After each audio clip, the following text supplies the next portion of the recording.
comenzar. Planes estratégicos, hubo muchos, metodologías o, digamos, formas de realizar un plan estratégico también hay muchas.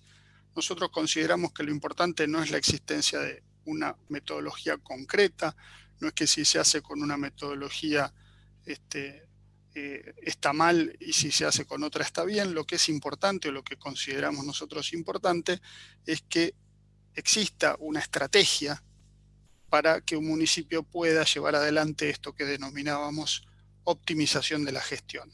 Porque con una estrategia definida lo que se puede hacer es orientar mejor las acciones del municipio, es decir, ordenar, como veíamos en ese grafiquito tan simple, el accionar de las distintas áreas municipales y, por supuesto, compartir algunos objetivos y que cada área o cada parte del equipo sepa qué es lo que tiene que hacer frente a una determinada situación. Decimos siempre que un plan estratégico no se puede comprar hecho, debe ser realizado in situ, debe ser hecho por los mismos involucrados o participantes que van a desarrollar ese plan estratégico, y desde CIMA siempre proponemos, digamos, una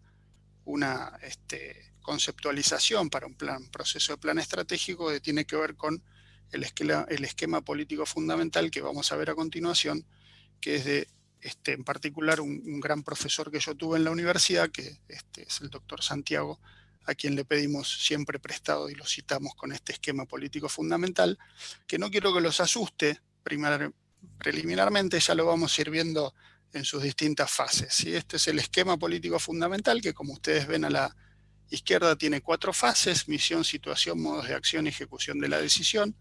Las 2 primeras fases son fases un poco más teóricas, más de reflexión, más de conocimiento, más de sistematización de información, y las tercera y cuarta fases son fases más de acción, más de llevar a la práctica y modificar esa realidad que uno estudiaba o sistematizaba en las 2 fases anteriores. Pero vamos a ir viendo un poquito más en detalle. La primera fase es la que nosotros denominamos fase de misión. Principalmente trata de que enfoquemos la atención en la razón de ser del municipio, ¿sí? Es el municipio como un sujeto. Nosotros analizamos cuáles son las acciones, cuál es la misión del municipio. Obviamente no lo hacemos en el aire, para esto también tenemos muchas ayudas que también en breve vamos a ver, que nos pueden orientar o nos pueden guiar, o de hecho, por ejemplo, la Constitución de la provincia, la Ley Orgánica de Municipalidades, la Carta Orgánica, en el caso de San Martín de los Andes, que tiene Carta Orgánica. Son un montón de normas a las que los municipios están sujetos y que indican bastante claramente cuál es la misión del municipio, pero hay otras más, no solamente esas, ¿sí? O se materializan de una manera muy extensa y no solamente con el enunciado de la norma. También la fase de la misión destaca el carácter de la naturaleza humana, la acción política, resalta la importancia de que exista una cosmovisión, determinados valores y creencias, nos da mayor claridad sobre qué orientaciones pueden ser buenas o malas, qué cosas son buenas, qué cosas son malas para el gobierno, para una gestión, para un determinado momento, y nos permite reflexionar o atender a determinadas perspectivas futuras, a cuestiones culturales, etc. Luego viene la fase de la situación, en donde ya no nos centramos tanto en el sujeto, sino nos centramos más en el objeto, en el estar, no en el ser, y de esta manera enfocamos la atención en el entorno del municipio, cómo se encuentra ese municipio frente al entorno, nos ayuda a guiar el razonamiento de forma prospectiva, es decir, proyectarnos hacia adelante, explorar posibilidades futuras sobre los indicios del presente. Muy rápidamente, si nosotros quisiéramos aplicar estas 2 fases de misión y situación a los municipios en Argentina y más específicamente a los municipios de Neuquén, podríamos empezar por una definición genérica de municipios, entendiendo que esos son sociedades necesarias, orgánicas y totales, que están establecidas en un determinado territorio, que tienen una personalidad jurídica definida y tienden con ella a la realización de fines públicos que trascienden la esfera de lo familiar y no llegan a la esfera en la que se desenvuelven otras entidades de carácter político. Esto es una definición muy genérica de municipios. Para el que está muy en el tema municipalista, muchos de ustedes lo viven y lo sufren cotidianamente, saben que el término municipio se utiliza en Argentina para distintas realidades locales y por eso es difícil encontrar una definición única, y con el término municipio a veces hay que empezar a aclarar si nos referimos a los municipios de primera categoría o a todos los gobiernos locales de la provincia o solamente a algunos. Entonces, por eso siempre quisimos encontrar una definición genérica. También entendemos que esta definición, digamos, nos permite tener un enfoque integral del municipio como un todo, y entender también que los fines públicos locales son lo que consideramos el bien común local. Y esta definición también nos permite entender cierta división de funciones o de competencias entre los distintos niveles de gobierno, esa coordinación vertical que yo les mencionaba al principio. ¿Cómo está el régimen municipal en Argentina? Si nosotros tuviéramos que hacer situarnos concretamente respecto del régimen municipal argentino, la Constitución Nacional es bastante poco explícita respecto al régimen municipal. Los municipios están mencionados solamente en 2 artículos, en el artículo 5 y en el artículo 123. Y en el artículo 123, que es un artículo incorporado en la Constitución, en la Reforma Constitucional de 1994, se definen a los municipios como autónomos, ¿sí? Con 4 grandes ámbitos que tienen que ver con lo administrativo financiero, lo económico, lo político y lo institucional. No nos vamos a detener demasiado. Hubo muchos años, digamos, de debate sobre la autonomía municipal que conllevaron diferentes fallos de la Corte Suprema de Justicia de la Nación vinculadas a cuál era el carácter de los municipios y si los municipios eran o no autónomos.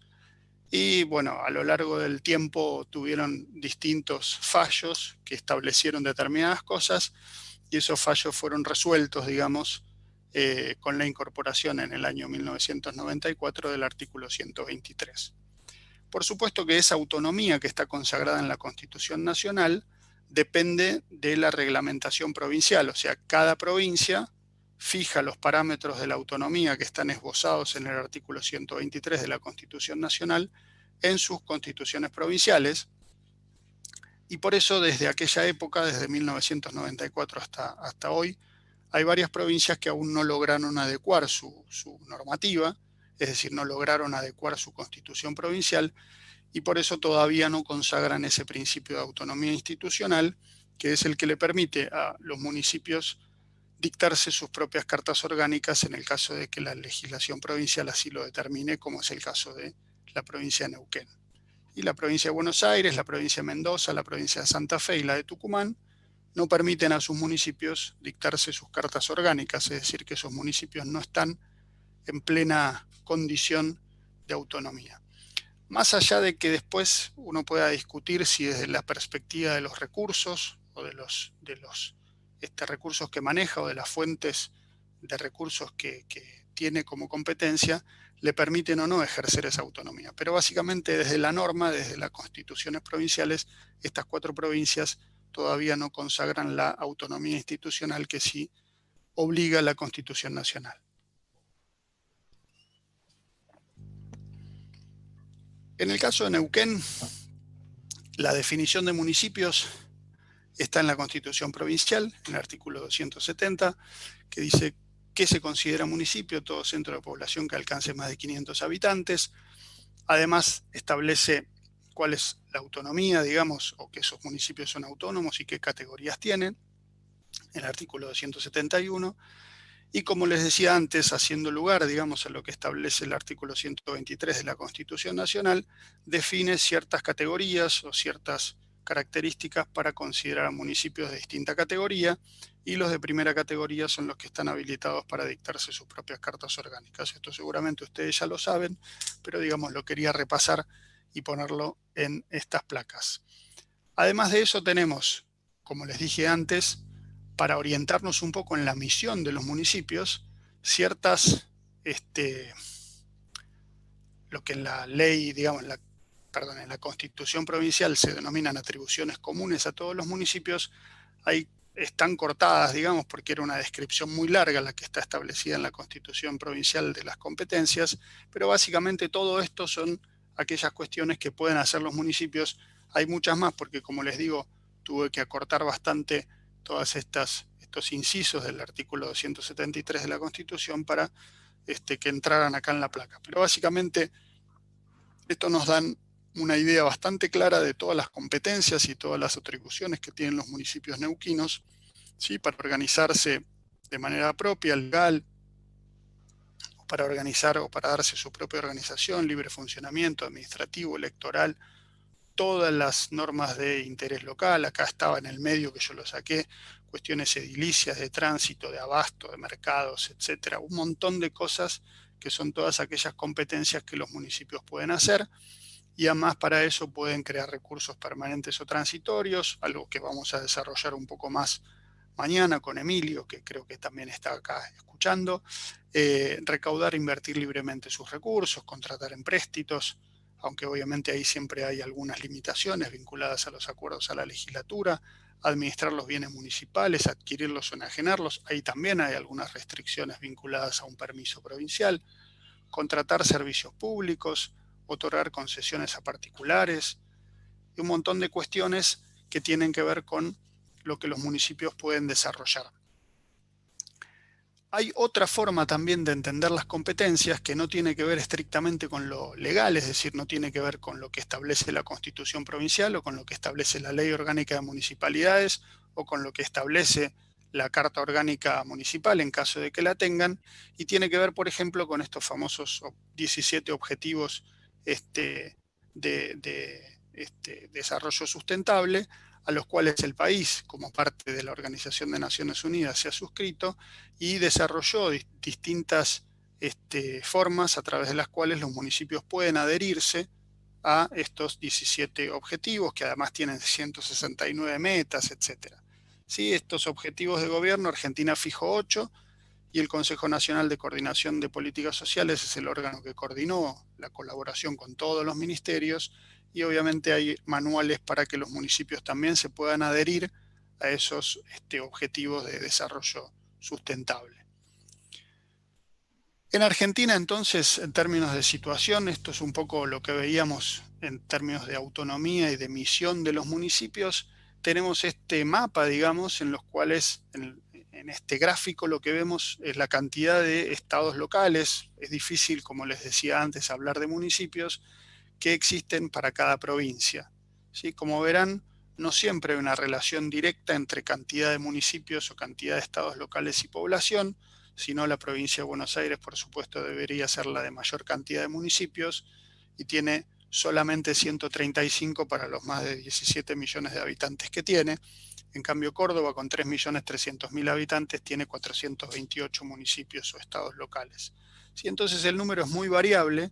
En esto sí depende estrictamente de la voluntad y de las características a través de las cuales cada provincia fue organizando su propio régimen municipal, porque, como decíamos hace un ratito nada más, el régimen municipal lo define cada una de las provincias más allá de las características que están establecidas en la Constitución Nacional, que, como dijimos al principio, son muy pocas. Para entender mejor cómo es o cuál es la situación de los municipios, lo que voy a hacer ahora es describir la situación de los municipios en Argentina desde lo que nosotros denominamos los elementos constitutivos de esos municipios, ¿sí? Cuando hablamos de elementos constitutivos de los estados locales, vamos a referirnos principalmente al gobierno, a la administración, a la sociedad y al espacio, ¿sí? Estas características que ustedes ven acá son las características de la autonomía de los estados municipales que menciona Horacio Rosati en su Tratado de Derecho Municipal. Además de ser ministro de la Corte Suprema, él siempre fue un especialista en derecho municipal, y en su Tratado de Derecho Municipal menciona que estas 5 características son las que caracterizan, valga la redundancia, a los municipios autónomos. Si tienen autonormativa constituyente, es decir, pueden dictarse sus propias cartas orgánicas, autocefalía porque eligen a sus propias autoridades, autarquía desde el punto de vista presupuestario y económico, materia propia y autodeterminación política. Más allá de elegir a sus autoridades, pueden tomar determinaciones vinculadas a las políticas que aplican. Entonces, estas son las características de los estados locales autónomos que menciona Rosati. A ver. Ahí está. ¿Cómo estamos en términos de gobierno en los municipios argentinos? Básicamente la forma de gobierno más importante o más utilizada en los municipios en Argentina es una forma de gobierno presidencialista. Seguramente ustedes la conocen porque la mayoría de los municipios a los que ustedes pertenecen utilizan esta forma de gobierno. Básicamente los electores eligen a intendente y concejales, y el intendente es una suerte de presidente, digamos, preside la institución o se hace cargo del poder ejecutivo local, y en tanto titular del poder ejecutivo local organiza y designa su gabinete y ejerce las funciones de poder ejecutivo. Acá lo importante y lo más digamos, característico del régimen presidencialista o de la forma de gobierno presidencialista es esto que ustedes van a ver acá, que se llama principio de interdependencia por coordinación. Es muy importante tenerlo en cuenta porque yo creo que es absolutamente central en la relación política que se presenta entre los distintos intendentes y consejos deliberantes, que a veces es una relación que no es muy buena, pero digamos en términos administrativos o en términos de gobierno, al consagrar este principio de interdependencia por coordinación, nos indica que es absolutamente esencial que el Ejecutivo y el Legislativo coordinen sus acciones. ¿Sí? Por eso toda la normativa, no solamente en Neuquén, sino en todas las demás provincias de Argentina, de alguna manera muestran esta relación por la cual, por ejemplo, un poder ejecutivo prepara un proyecto de ordenanza presupuestaria y lo envía al Consejo Deliberante para que el Consejo, como poder legislativo, lo sancione y lo devuelva al Ejecutivo para que el Ejecutivo lo ejecute. Pero así como estas hay muchísimas interacciones en las cuales lo que debe primar es la coordinación, porque no puede el intendente o el Poder Ejecutivo hacerse cargo de esas funciones y viceversa no puede el Consejo hacerse cargo de otras funciones. Por eso, en cualquier régimen presidencialista de gobierno, y por lejos los municipios en Argentina consagran esta forma presidencialista, es absolutamente central entender muy bien que el principio fundamental de relación es el de interdependencia por coordinación. Uno depende del otro y deben coordinar las acciones. Y eso al mismo tiempo trae como consecuencia que hay una clarísima incompatibilidad entre las funciones del Ejecutivo y del Legislativo. ¿Sí? Salvo que medie una licencia en particular, nadie que sea parte del Legislativo puede ocupar funciones en el Ejecutivo y viceversa, nadie que esté trabajando en el ámbito del Poder Ejecutivo puede ocupar funciones en el Legislativo. Y esto es básicamente por esta forma de gobierno tan característica que conocemos mucho porque es la más difundida de los municipios de Argentina. No es la única, ¿sí? Existen algunos municipios en los cuales hay una forma de gobierno parlamentarista o parlamentaria, por la cual en general el ciudadano, la ciudadanía elige solamente un grupo de concejales, elige las listas, digamos, de concejales, y de forma indirecta se elige al intendente porque por lo general en los municipios donde todavía se utiliza esta forma, el primer ciudadano de la lista más votada, digamos, es automáticamente proclamado intendente municipal y en general también ejerce la presidencia del Consejo Deliberante. Entonces, a diferencia de la forma de gobierno presidencialista, en este caso el principio de interdependencia es por integración. Acá sí hay compatibilidad de funciones, el mismo intendente que como intendente prepara su presupuesto, después es el presidente del Consejo Deliberante que lo somete a votación.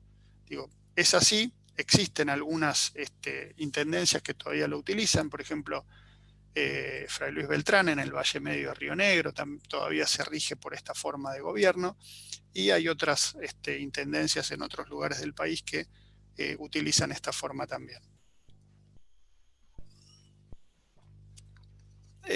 Hay otras formas de gobierno, pero bueno, esta de Estados Unidos es muy de Estados Unidos, que es de consejo gerente.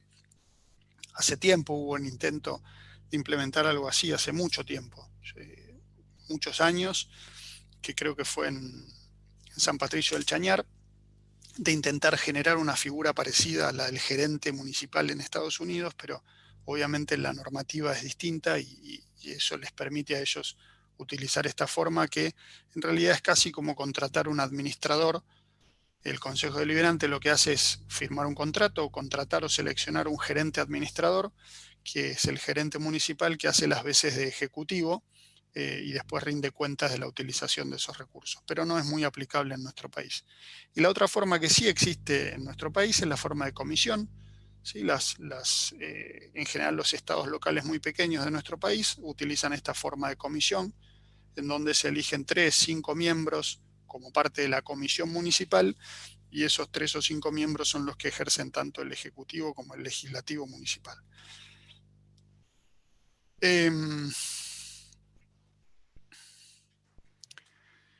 Eso en cuanto a gobierno.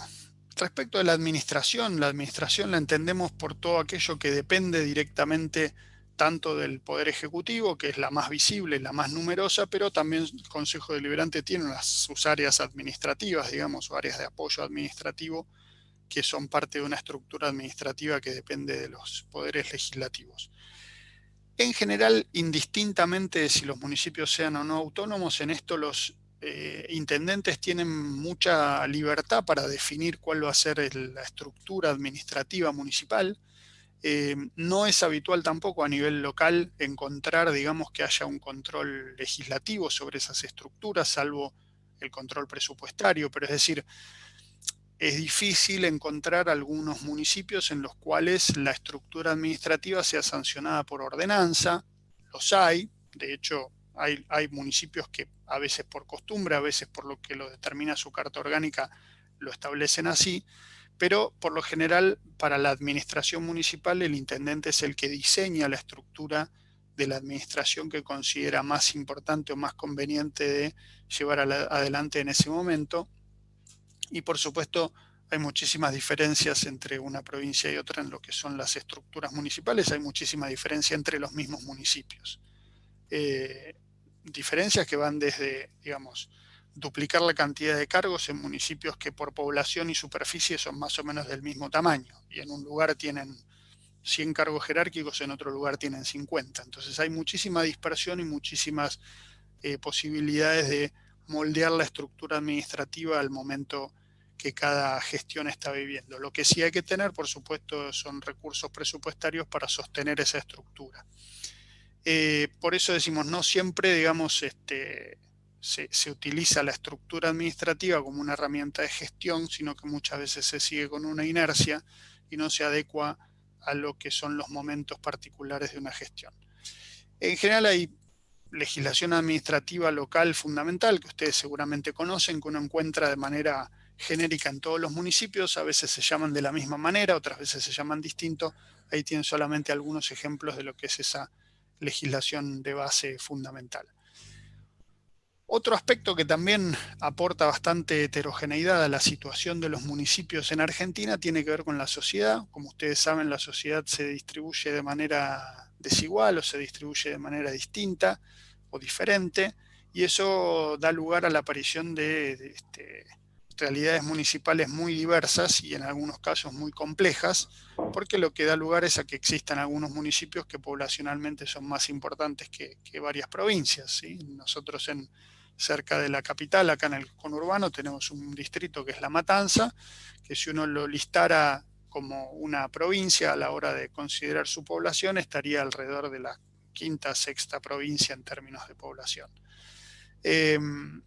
También desde el punto de vista de la sociedad, considerando las empresas, algo que también vamos a ver el viernes que viene en el módulo de desarrollo, instalación o cierre de determinadas empresas puede definir la vida de una localidad. Ustedes seguramente como patagónicos y en Neuquén también lo saben perfectamente. Muchas veces algunos emprendimientos mineros, por ejemplo, de explotaciones de hidrocarburos, generan que un municipio explote en términos demográficos o poblacionales, y eso no siempre es adecuadamente gestionado y genera muchísimas complicaciones, tanto en el momento del crecimiento como en el momento en donde se detiene por alguna razón ese crecimiento, como en el momento donde deja de existir esa explotación y hay que, digamos, hacerse cargo del proceso de disminución de esa curva demográfica explosiva.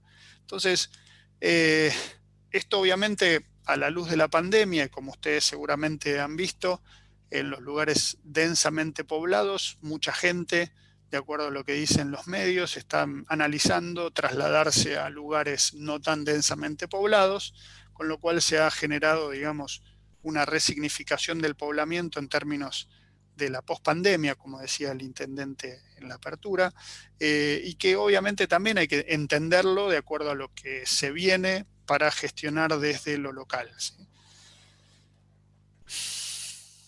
En términos de distribución poblacional, estos dos gráficos nos muestran dos cosas. A la izquierda ustedes tienen la distribución de los habitantes según el tamaño de las localidades, ¿sí? Entonces, acá lo que vemos claramente que para Argentina, según los datos del censo de 2010, no hay datos por localidad más modernos, porque los proyectados en general no coinciden con el criterio de localidad. Ese es otro gran problema desde el punto de vista de la obtención de información. Pero entonces, lo que tenemos a la izquierda es la distribución de los habitantes de nuestro país según el tamaño de la localidad en la que viven. Y ahí vemos que aproximadamente el 62% de la población vive en localidades mayores a 100.000 habitantes. ¿Sí? Un 10% de la población vive en localidades de entre 50.000 y 100.000, un 18% vive en localidades de entre 10.000 y 50.000, un 8% de la población vive en localidades de entre 2.000 y 10.000 habitantes y un 2% de la población vive en localidades de entre 0 y 2.000 habitantes. Y entonces esto, si nosotros vemos la población desde el punto de vista del tamaño de las localidades en las que viven. Y a la derecha lo que tenemos es el análisis inverso. ¿Cuántas localidades hay de cada tamaño? ¿Sí? Entonces, si yo les dije, por ejemplo, que el 2% de la población vive en localidades de 0 a 2.000 habitantes, vemos que ese 2% de la población reside en el 51% de las localidades de nuestro país. ¿Se entiende esto, no? No les veo las caras, eso es un problema. Pero digo, el 2% de la población de nuestro país vive en el 51% de las localidades que existen. Y al revés, el 62% de la población de nuestro país vive en el 3% de las localidades de nuestro país. Entonces, lo que nos muestran estos gráficos es una dispersión enorme en términos poblacionales, y cuando hablamos de localidades, estamos refiriéndonos a gobiernos locales, a estados locales, que tienen que gestionar estas diferencias, que tienen que gestionar servicios públicos súper atomizados en un montón de localidades muy pequeñas, pero que requieren y demandan servicios públicos de calidad como agua, saneamiento, electricidad, escuelas, salud, seguridad, ¿sí? Entonces, esas son las cuestiones cuando nosotros hacemos un análisis de situación de los municipios o de los estados locales en Argentina que nos saltan bastante a la vista. ¿Qué pasa si lo hacemos para Neuquén? Está un poco mejor Neuquén, un poco, aunque también tiene sus diferencias. De vuelta a la izquierda, habitantes por localidad, el 43% de los habitantes de Neuquén viven en localidades de más de 100.000 habitantes. No hay localidades de entre 50.000 y 100.000. Acá de vuelta tuve que trabajar con datos estadísticos de 2010 porque no había para todas las localidades proyecciones 2020 de la Dirección Provincial de Estadística. Había para algunas y no para otras. Por eso me tuve que quedar con los datos 2010 porque no tenía contra qué comparar. Pero, digo, sí hay una información parcial sobre proyección de población a 2020 de varias localidades. Y del otro lado, en el caso de Neuquén, es la cantidad de localidades según su tamaño. ¿Sí? El 60% de las localidades tiene entre 0 y 2.000 habitantes, el 21% tiene entre 2.000 y 10.000, el 17% entre 10.000 y 50.000. Como les dije, no hay localidades que hoy tengan poblacionalmente desde el punto de vista estadístico, digamos, de entre 50.000 y 100.000 habitantes, y sí hay localidades de más de 100.000, que son el 2% de las localidades de la provincia. Esto lo que nos permite es hacernos una especie de mapa de situación de lo que es la sociedad en términos de, o mirados desde la perspectiva de los estados locales, de los gobiernos locales. Yo miro para el costado porque estoy tratando de controlarme el tiempo, ¿sí? Entonces no se preocupen, no me están pasando información ni es un machete, pero estoy mirando un poco el tiempo. Desde el punto de vista del espacio, también tenemos diferencias. Cuando hablamos de espacio hablamos principalmente del territorio, aunque no solamente del territorio, sí, porque hay otros espacios como el espacio aéreo, el espacio adyacente a espejos de agua, que también son espacios municipales y que también deben ser gobernados y gestionados y administrados desde los gobiernos locales. En términos de espacio también hay diferencias, porque en Argentina las provincias han decidido distribuir sus territorios o su espacio de manera distinta. Entonces encontramos que las diferentes provincias han asignado su territorio de manera diferente, con 3 teorías distintas, que son la teoría del municipio partido, la teoría del municipio ciudad y la teoría del municipio distrito. Muy esquemáticamente, el municipio partido es lo que hace la provincia de Buenos Aires o lo que hacen las provincias de Cuyo, en donde todo el territorio provincial es distribuido entre municipios, con lo cual se da lo que se llama la teoría de ejidos colindantes, donde termina un municipio y empieza el otro, y entre medio de ellos no queda espacio provincial. Así que no es lo mismo que hace la provincia de Córdoba, en donde la asignación territorial la hace sobre la base del principio de ciudades, y entonces asignan el territorio a los municipios hasta donde esos municipios prestan servicio mayormente, ¿sí? Entonces, acá sí hay espacios que están entre medio de las ciudades, que son espacios provinciales, y no hay mucha relación entre los distintos municipios que tienen una asignación territorial específica o municipios ciudades. Una intermedia, que para muchos teóricos es Santa Fe o el caso de la provincia de Chubut, es en donde hay categorías de municipios distintas y se asigna una territorialidad bastante amplia a los municipios, pero existen algunas relaciones funcionales entre municipios de menor categoría con los municipios de mayor categoría más cercanos. Entonces esto es una especie de teoría de asignación territorial intermedia que hace que el espacio municipal sea urbano, suburbano y rural, pero de una forma un poco más equilibrada que el espacio rural de los municipios de la provincia de Buenos Aires, o de la provincia de Mendoza, en donde hay municipios, por ejemplo, que tienen 27.000 o 40.000 kilómetros cuadrados de territorio y son prácticamente una provincia, ¿no? Entonces, hay provincias que tienen esa superficie. Entonces, digo, la idea de esta asignación territorial o del espacio territorial tendría que ver también con mostrar que desde el punto de vista del espacio los municipios son bien diferentes cuando uno los ve desde la perspectiva del gobierno federal argentino. Como les dije, las otras 2 fases del esquema de la acción son fases que tienen más que ver con lo operativo, con lo práctico.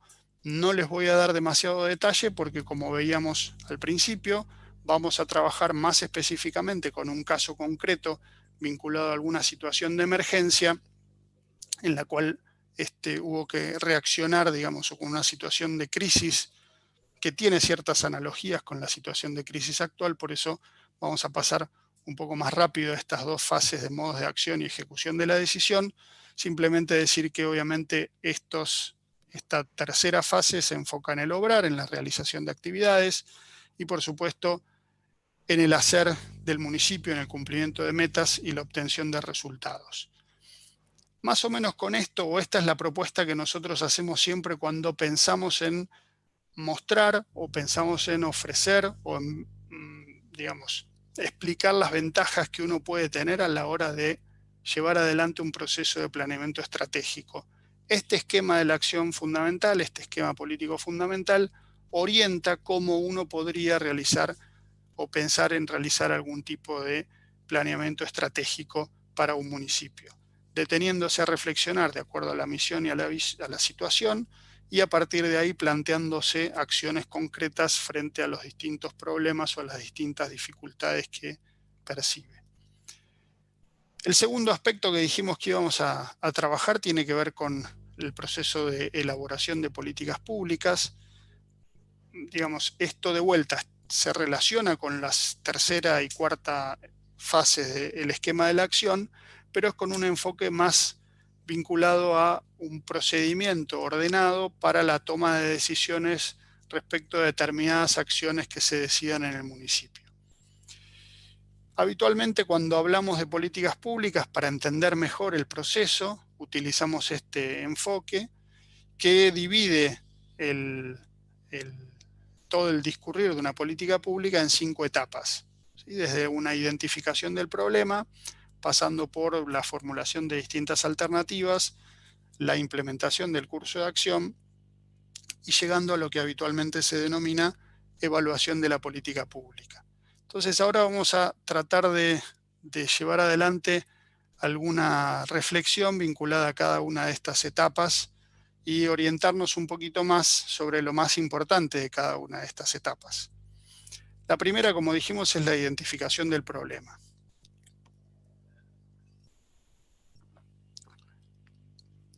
Como dijimos al principio, los problemas que trata un municipio son problemas complejos, múltiples, diversos, no es uno solo. Sería muy fácil estar en una organización que tiene que resolver un solo problema y por eso es importante identificarlos claramente, identificar claramente esos problemas que van a ser parte o que van a ser motivo de la ocupación de una política pública o de un conjunto de políticas públicas es fundamental, porque identificarlos correctamente nos va a ayudar, por supuesto, a atender determinadas dificultades posteriores, e identificarlos correctamente también nos va a ayudar al final de todo este proceso a evaluarlos. Para identificar adecuadamente los problemas es conveniente sistematizar la información y tratar, en el mejor de los casos, cuando se pueda, establecer las causas del problema. Esto no es fácil, por supuesto, requiere de un proceso de reflexión importante. Piensen en cualquier conversación, amigable o no, con compañeros de oficina frente a un problema que se les plantea en lo cotidiano y no siempre van a estar de acuerdo respecto de cuáles son las causas de esos problemas. Entonces eso es importante tener en cuenta a la hora de identificar problemas para llevar adelante este proceso, este enfoque procesal de políticas públicas. La idea de la identificación y de la definición de ese problema tiene que orientarnos, tiene que orientar el accionar y obviamente ya tiene que empezar a ver o a pensar quiénes podrían ser los posibles beneficiarios y quiénes podrían ser los posibles perjudicados de las políticas públicas. Porque es importante tener en cuenta de entrada que desde la gestión pública y desde la gestión local, muchas de las decisiones que nosotros tomemos tienen beneficiarios y tienen perjudicados.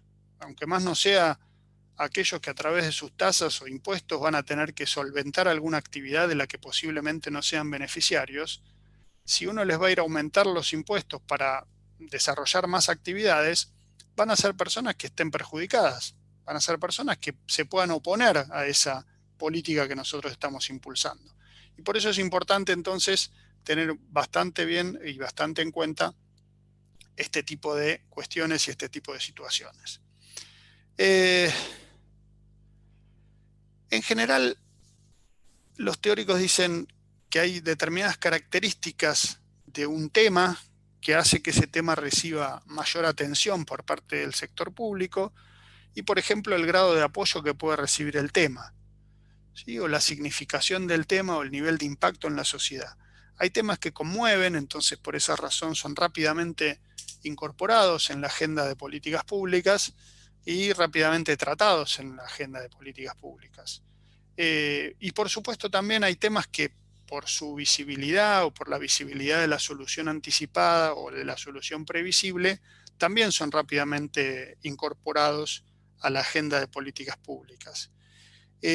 Lo que habitualmente denominamos agenda es cuando un conjunto de problemas o un conjunto de cuestiones llaman la atención seria y activa del gobierno. Es decir, lo más claro o relacionándolo con lo que veíamos antes, digo, habitualmente nosotros entendemos que cada una de las áreas municipales tiene que ver con una agenda de políticas públicas locales que van a ir atendiendo diferentes temáticas agrupadas por sectores, ¿sí? Entonces tendremos una secretaría de producción, una secretaría de industria, una secretaría de turismo, todas áreas que van a ir incorporando y tratando distintos problemas de política pública vinculadas con su especialización sectorial y que son temas que forman la agenda municipal y que son problemas o cuestiones que llaman la atención seria y activa del gobierno, ¿sí? Entonces, por eso conforman lo que denominamos habitualmente agenda pública o agenda gubernamental. Hay diferentes niveles de agenda, podemos mencionar temas de agenda global, por ejemplo, si hablamos de cambio climático o si hablamos de políticas de género, son temas, o de narcotráfico, son temas de una agenda global, son temas de una agenda sistémica. Hoy el tema más global y más difundido es el tema de la pandemia, es el tema de cómo hacemos desde tanto gobiernos federales o gobiernos centrales como provincias o municipios para atender las diferentes consecuencias que en cada lugar se van a manifestar de distinta manera vinculadas a esta cuestión de la pandemia. Entonces hay diferentes niveles de agenda global, sistémica, de gobierno, organizacional, que pueden tener diferencias entre los temas que tratan a mayor, a un nivel más alto, digamos, o más genérico. Los enunciados de esos problemas van a ser más genéricos y a un nivel más bajo los enunciados de esos problemas, por supuesto, tienen que ser ajustados a la realidad. Hay muchas veces que identificar, así como identificábamos perjudicados y beneficiarios, hay que identificar, digamos, cuál es el sistema de actores que está detrás del ingreso a la agenda de una determinada política pública, pero lo importante es tener en cuenta que antes de pasar a la etapa de formulación de alternativas, que es la etapa 2, nosotros tenemos que tener de la mejor manera una definición de ese problema, para saber, digamos, cuáles son sus características, quiénes están impulsando una determinada solución, quiénes están impulsando otra, quiénes serían los perjudicados, quiénes los beneficiarios.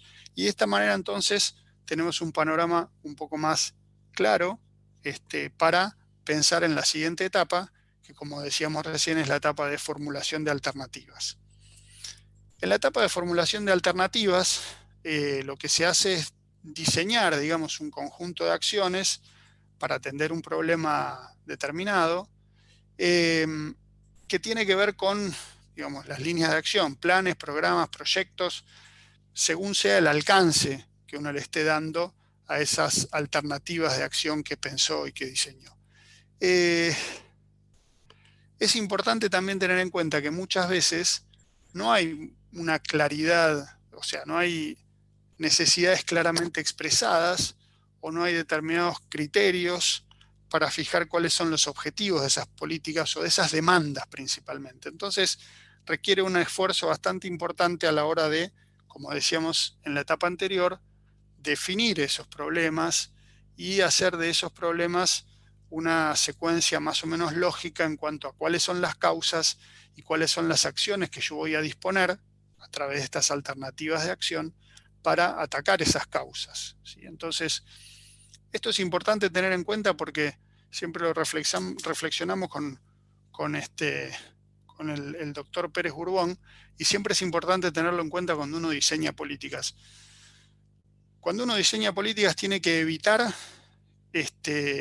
caer en la solución bastante simple a veces, que tiene que ver muchas veces con la actitud de los que demandan, con la actitud de los gobernados, y que es como si yo entrara a un médico, imagino que todos ustedes han tenido la experiencia de ir a un médico alguna vez, y entonces el médico nos hace pasar y uno abre la puerta y dice, necesito que me recetes amoxicilina 500.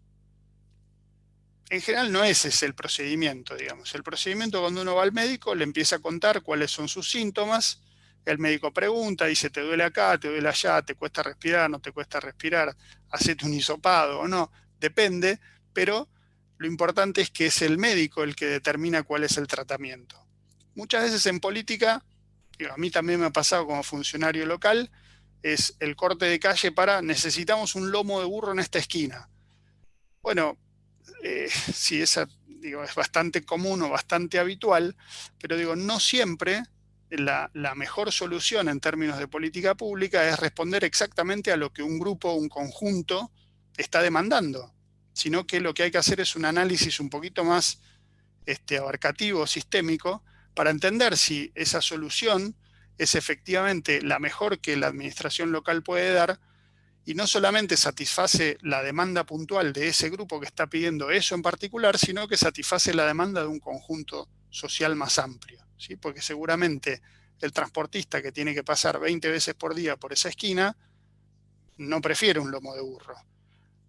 Tampoco es bueno que pase a 200 kilómetros por hora, obviamente, pero entonces hay que buscar la mejor manera de encontrar una solución y eso hay que analizarlo adecuadamente.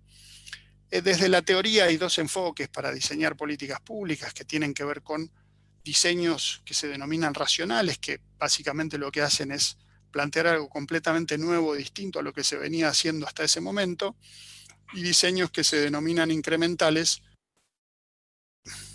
que tienen que ver con una continuidad o una solución de simple, digamos, de enmendar o cambiar lo que se estaba haciendo hasta ese momento. Entonces, esto desde la teoría, digamos, se denominan políticas racionales o políticas incrementales. Es importante también, digamos, para los teóricos, muchas veces se habla de diseño, no de creación, por esta idea de continuidad o de políticas incrementales. Y lo importante cuando uno hace o formula distintas alternativas de intervención de políticas públicas es pensar, digamos, cuáles serían las posibles consecuencias de las distintas alternativas que uno está analizando frente a esa realidad problemática. ¿Por qué?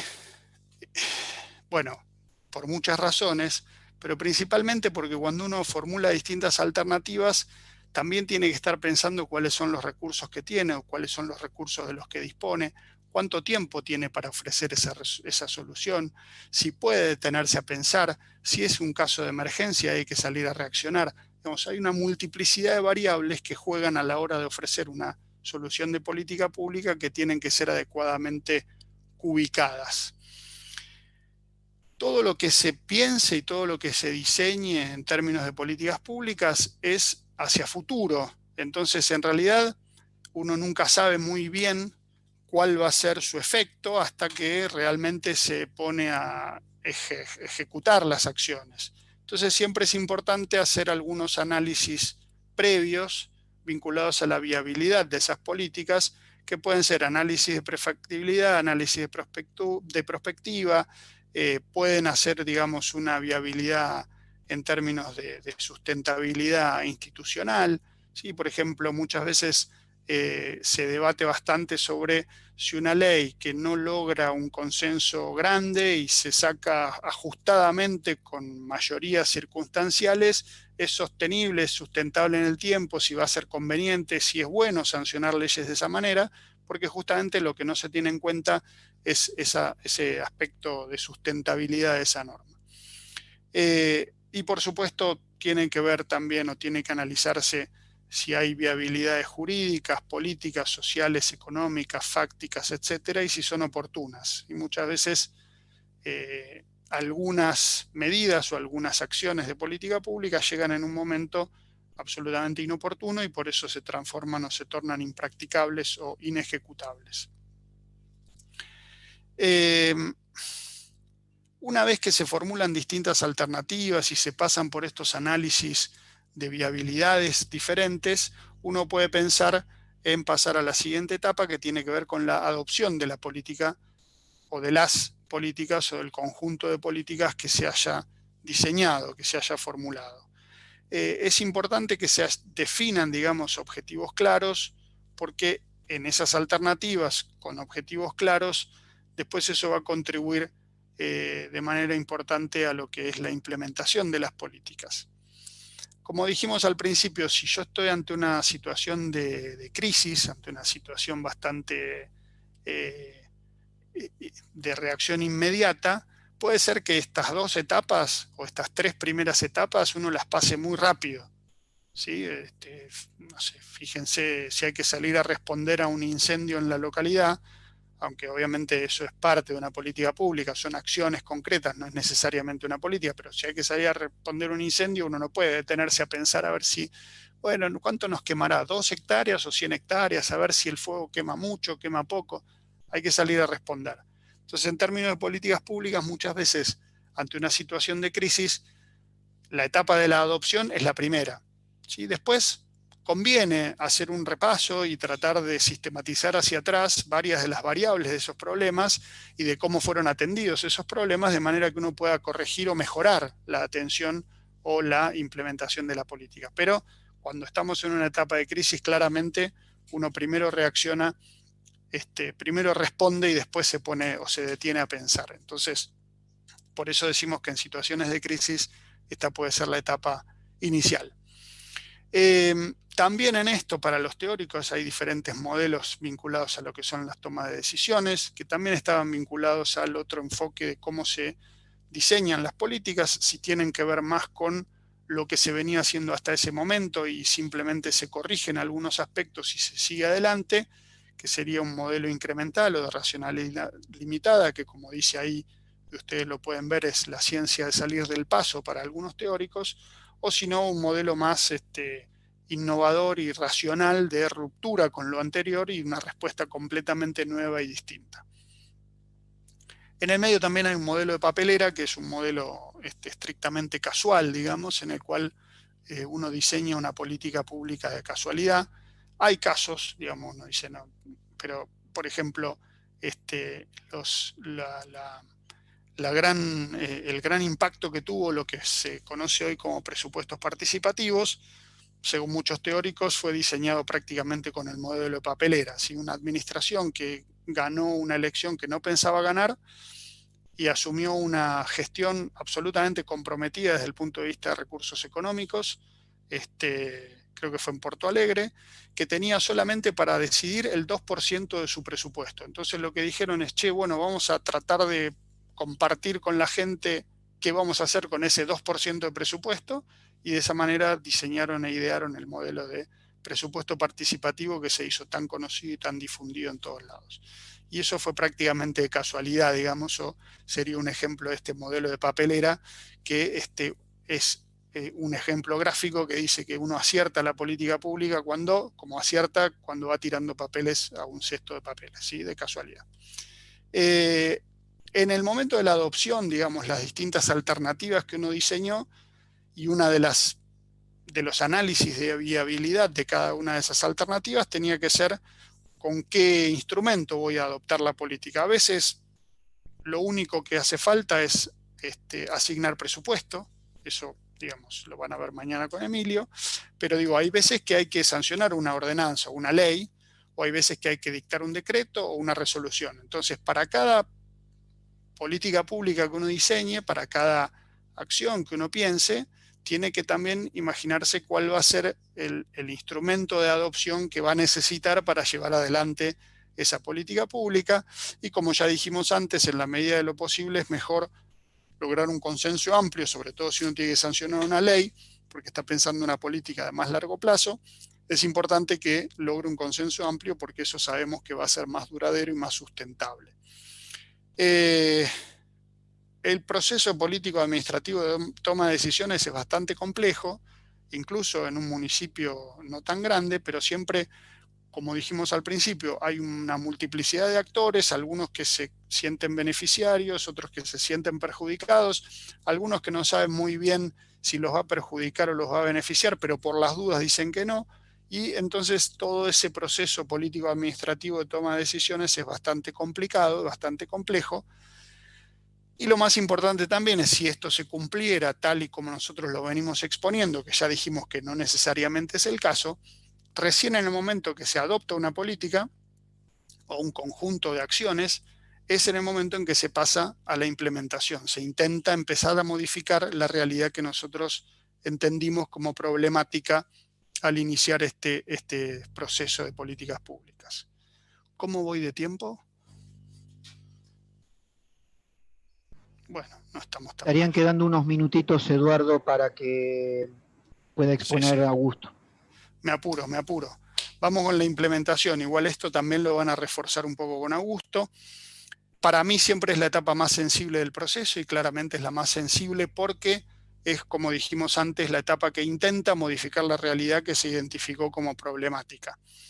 Es importante que esos objetivos que habían quedado definidos en la formulación de la política se cuantifiquen en metas eh, que se puedan monitorear. ¿Sí? Si, por poner un ejemplo muy simple, si yo quiero pavimentar X cantidad de cuadras de un determinado barrio y lo quiero hacer en un periodo de 24 meses, los primeros meses lo que voy a tener que hacer es hablar con los vecinos para explicarle que les voy a cortar las calles para poder pavimentarlas. A los siguientes meses voy a pasar con las máquinas en una determinada secuencia de manera que empiecen a hacer el pozo, después rellenen con suelo seleccionado. No soy ingeniero, digo, pero las etapas. Y esas son etapas que yo voy a ir cuantificando en plazos más cortos que los objetivos que yo me planteé lograr. Entonces, eso a mí me permite lo que se denomina el monitoreo de las acciones, ¿sí? Definir metas mucho más acotadas en el tiempo para poder darles un seguimiento y poder saber si me estoy desviando o si me estoy alejando del logro de ese objetivo o si lo estoy alcanzando de a poco.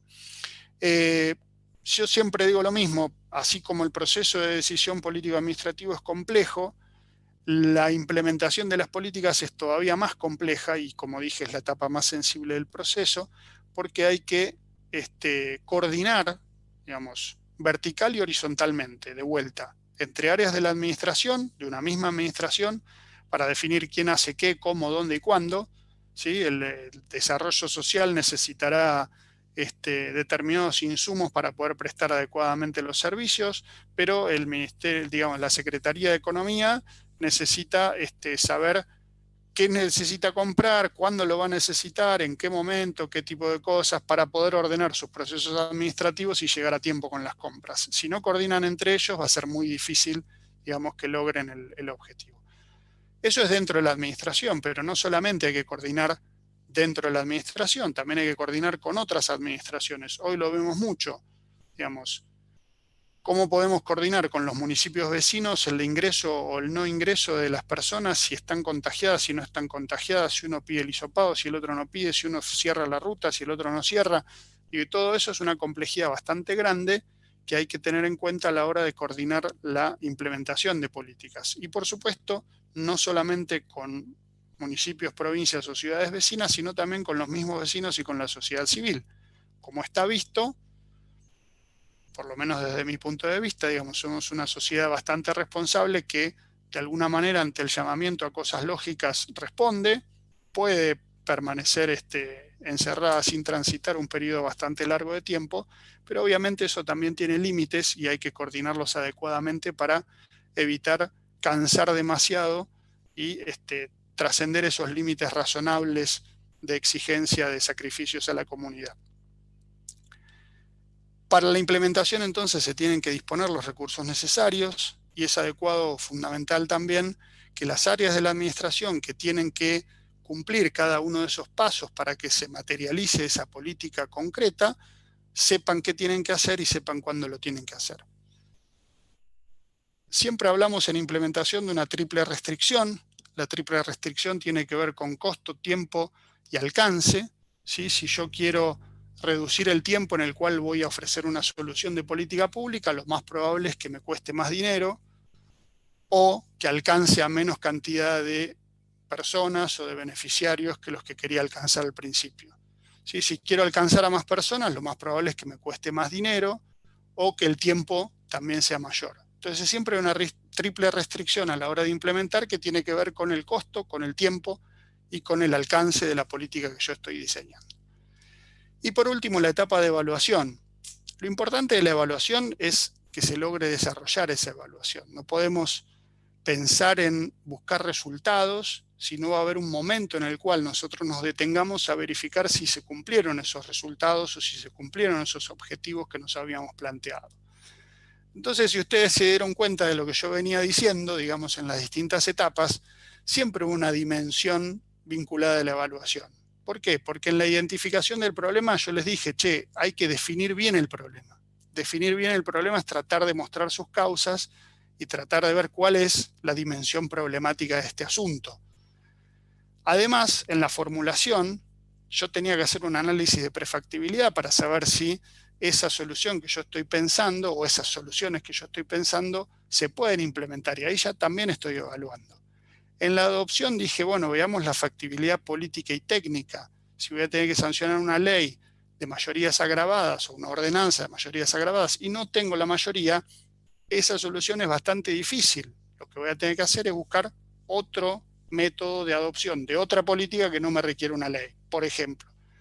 En la implementación, cuando yo les dije del monitoreo, también hay una dimensión de la evaluación. Entonces la evaluación acompaña todo el proceso y la evaluación en sí misma, digamos, se puede materializar de distinta manera y de distintas formas, que no las voy a poder desarrollar en detalle porque si no el pobre Augusto no va a poder comentarles del caso concreto que nosotros teníamos para compartir con ustedes. Hay diferentes tipos de evaluación, esta presentación igual se las vamos a pasar, así que tienen la referencia bibliográfica, tienen los distintos tipos de evaluación y además hay diferentes usos de la evaluación. Lo más importante a la hora de evaluar políticas públicas es que la evaluación de políticas públicas tiene que servir para tener mejores políticas públicas, no para otra cosa.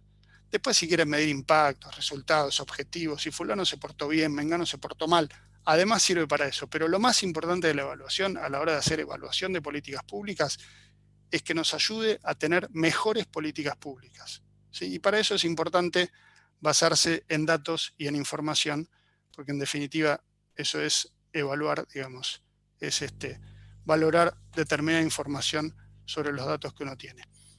Y ahora sí, Hernán, creo que más o menos cumplí con mi tiempo, le vamos a pasar la palabra a Augusto para que Sí, nos cuente un poco sobre... les recuerdo que las preguntas las pueden canalizar a través del chat. Están poco participativos porque hasta ahora han hecho una pregunta. Así que les pediría que si tienen algo lo vayan escribiendo, así ni bien el doctor Servo termine de exponer, lo podemos leer las preguntas y aprovechar el tiempo del intercambio. Augusto Servo, quien nos va a hablar ahora, es licenciado en Ciencias Políticas por la Universidad Católica Argentina, doctor en Ciencias Políticas por la Universidad del Salvador.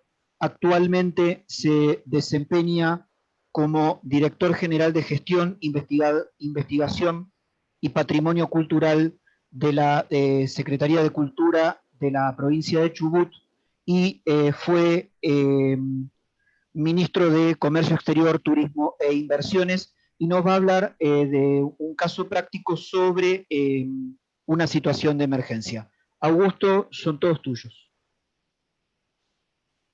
Bueno, muchas gracias. Ustedes me avisan si se escucha bien. Muy brevemente saludarlos y agradecer a los participantes que están aquí presentes, al municipio de San Martín de los Andes por recibirnos, a la Fundación Konrad Adenauer. Muchas gracias, Eduardo, por tu clarísima y muy buena exposición. Como bien decías, recordemos que va a estar presente y disponible este material y también en los próximos días, en los próximos módulos, cualquier pregunta que quieran hacer sobre el día de hoy también lo van a poder hacer, va a estar disponible. Lamentablemente vamos ajustando los contenidos para poder cumplir con los tiempos. Y bueno, vamos rápidamente a dar inicio a esta parte y además a simplemente hacer una pequeña aclaración. Digamos, esto que vamos a ver ahora, que vamos a compartir, es, como bien dice en la presentación, una especie de apéndice ilustrativo de un caso real que, en rigor de verdad, fuimos preparando con los colegas del CIMA para un seminario que desarrollamos este año justamente de gestión pública en tiempos de crisis, que ha sido muy común, fue el denominador común, si se quiere, de los eventos virtuales de este año, por razones obvias de público conocimiento. Y nos pareció adecuado, nos pareció interesante aprovecharlo para acompañar, digamos, o anexar esta exposición de Eduardo en la parte de la formulación de las políticas públicas, Ustedes vieron, digamos, que Eduardo lo pudo sintetizar y resumir de una manera magistral. Acaban de ver, si se quiere, 3 grandes modos de orientar la actividad pública o la gestión del Estado. Vimos el cuadro de la acción, con sus 4 fases, ¿no es cierto? La misión, la situación, los modos de acción y la ejecución de la decisión. Luego compartimos el abordaje del Estado desde el gobierno, la administración, el espacio y la sociedad. Y finalmente vimos los esquemas clásicos de la formulación o el diseño y la formulación de las políticas públicas, el esquema relacional con estas 5 etapas o fases.